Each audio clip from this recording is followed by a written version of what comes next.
നമുക്കിന്നൊരു അടിപൊളി ചെമ്മീൻ കറി തയ്യാറാക്കാം. തേങ്ങാപ്പാൽ ചേർത്തുകൊണ്ടുള്ള ചെമ്മീൻ കറിയാണ്. നമുക്കതിന് വേണ്ടി നമുക്ക് ആവശ്യമുള്ള ചെമ്മീൻ എടുത്ത് കഴുകി വൃത്തിയായി മാറ്റി വെക്കാം. അതിനുശേഷം ഒരു ചട്ടി ചൂടാക്കി അതിലേക്ക് വെളിച്ചെണ്ണ ഒഴിച്ചു കൊടുക്കാം. വെളിച്ചെണ്ണ ചൂടായി വരുമ്പോൾ നമുക്കതിലേക്ക് ജീരകം ചേർക്കേണ്ടതുണ്ട്. ഞാനിവിടെ വലിയ ജീരകമാണ് എടുത്തിട്ടുള്ളത്, അതായത് പെരുംജീരകം. അതിട്ട് കൊടുക്കാം. അതിട്ട് പൊട്ടി കഴിഞ്ഞതിന് ശേഷം നമുക്കതിലേക്ക് ഒരു 10 ചെറിയുള്ളി തൊലി കളഞ്ഞതിട്ട് കൊടുക്കാം. അതിനുശേഷം അതിലേക്ക് ഇഞ്ചി വെളുത്തുള്ളി കട്ട് ചെയ്തതും കൂടെ ഇട്ട് കൊടുക്കണം. അതിനുശേഷം നമുക്ക് വലിയ ഉള്ളി കട്ട് ചെയ്തതും, ഒരു മീഡിയം സൈസ് വലിയ ഉള്ളി, ഒരു മീഡിയം സൈസ് തക്കാളി എന്നിവ കൂടെ ചേർത്ത് നന്നായിട്ട് വഴറ്റിയെടുക്കാം. ഇത് വലിയ പീസുകളാക്കി ഇട്ട് കൊടുത്താലും കുഴപ്പമൊന്നുമില്ല. നമുക്കിത് വഴറ്റിയതിന് ശേഷം മിക്സിയിലിട്ട് ഒരു പേസ്റ്റ് രൂപത്തിൽ അരച്ചെടുക്കേണ്ടതുണ്ട്. അതിനുവേണ്ടി നന്നായിട്ട് വഴറ്റിയതിന് ശേഷം ചൂട് പോകുന്നത് വരെ മാറ്റി വെക്കാം.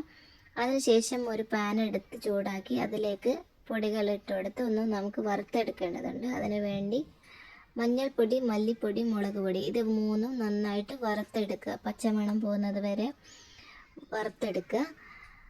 ഇത് ലോ ഫ്ലെയിമിൽ വെച്ചിട്ട് വേണം ചെയ്യാൻ. മീഡിയം ടു ഹൈ ഫ്ലെയിമിൽ വെക്കുമ്പോൾ പെട്ടെന്ന് കരിഞ്ഞു പോകും. അതുകൊണ്ട് ലോ ഫ്ലെയിമിൽ വെച്ച് ഈ പൊടികളൊക്കെ നന്നായിട്ട് വറുത്തെടുക്കാം. എന്നിട്ട് അതിൻ്റെ ചൂട് പോകുന്നവരെ മാറ്റി വെക്കാം. അതിനുശേഷം ഒരു മിക്സിയുടെ ജാർ എടുത്ത് നേരത്തെ മാറ്റി വെച്ച മിക്സ് ഇതിലിട്ട് നന്നായിട്ട് ഒരു പേസ്റ്റ് രൂപത്തിൽ അരച്ചെടുക്കാം. അതിനുശേഷം അതേ ചട്ടി തന്നെ വെച്ച് അതിലേക്ക് കുറച്ച് വെളിച്ചെണ്ണ ഒഴിച്ചു കൊടുക്കാം. വെളിച്ചെണ്ണ ചൂടായി വരുമ്പോൾ നമുക്കതിലേക്ക് ബേ ലീഫ് ഇട്ട് കൊടുക്കാം. അതിനുശേഷം നമുക്ക് കറുപ്പ, ഗ്രാമ്പു, ഏലക്ക എന്നിവ ചേർത്ത് കൊടുക്കാം. ഇത് എല്ലാം കൂടെ ഇട്ടതിന് ശേഷം കറിവേപ്പില കൂടെ ചേർത്ത് കൊടുക്കാം. എന്നിട്ട് നന്നായിട്ട് ചൂടായി വരുമ്പോൾ നമുക്കതിലേക്ക് ഇഞ്ചി വെളുത്തുള്ളി ചേർത്ത് കൊടുക്കേണ്ടതുള്ളൂ. കട്ട് ചെയ്ത ഇഞ്ചിയും അതുപോലെ കട്ട് ചെയ്ത വെളുത്തുള്ളിയും ചേർത്ത് കൊടുക്കാം. എല്ലാം കൂടെ നന്നായിട്ടൊന്ന് എണ്ണയിലിട്ട് വാട്ടിയെടുക്കുക. ഇത് വാട്ടിയതിന് ശേഷം നമുക്കിതിലേക്ക് നമ്മൾ നേരത്തെ അരച്ച് മാറ്റി വെച്ച മിക്സ് ചേർത്ത് കൊടുക്കാം. ഈ മിക്സ് എല്ലാം കൂടെ ഇതിൽ ചേർത്ത് ഇതിൽ തന്നെ നമുക്ക് ആ പൊടികളും കൂടെ ചേർത്ത് നന്നായിട്ട് വഴറ്റി എടുക്കേണ്ടതുണ്ട്. ഇത് ഓൾറെഡി നമ്മൾ വഴറ്റിയെടുത്ത മിക്സാണ്. അതിലേക്ക് നമുക്ക് പൊടികൾ കൂടെ ചേർത്ത് കൊടുക്കാം. എല്ലാം കൂടെ ഒന്ന് മിക്സ് ചെയ്ത് യോജിപ്പിച്ചതിന് ശേഷം വേണം നമുക്കിതിലേക്ക് മാറ്റി വെച്ച് ചെമ്മീൻ ചേർത്ത് കൊടുക്കാൻ. ഈ മിക്സ് ഇതിൻ്റെ കളറൊക്കെ ഒന്ന് മാറി വരുന്നത് വരെ വഴറ്റിയെടുക്കാം. അതിനുശേഷം നമുക്ക് ചെമ്മീൻ ചേർത്ത് കൊടുക്കാം. ചെമ്മീൻ ചേർത്ത് കൊടുത്ത് ഈ മസാല നന്നായിട്ട് ചെമ്മീനിൽ പിടിക്കുന്നത് വരെ നന്നായിട്ട് നമുക്ക് ഇളക്കി മിക്സ് ചെയ്ത് കൊടുക്കാം. ഇത് നന്നായിട്ട് എല്ലാ ഭാഗത്തും മസാല എത്തുന്നത് വരെ നല്ല രീതിയിൽ ഇളക്കി കൊടുക്കാം.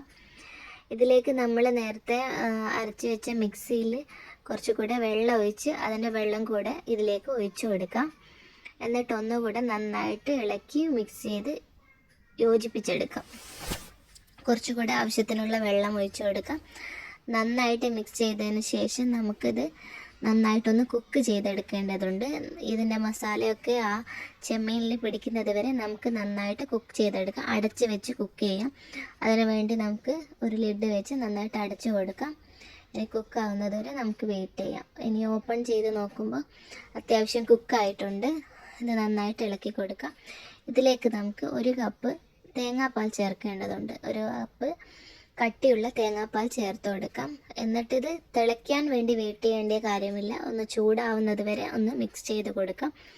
ഇതൊന്ന് ചൂടായതിന് ശേഷം ഇതിലേക്ക് നമുക്ക് മല്ലിയില ചെറുതായിട്ട് അരിഞ്ഞത് ചേർത്ത് കൊടുക്കാം. എന്നിട്ട് ഫ്ലെയിം ഓഫ് ചെയ്യാം.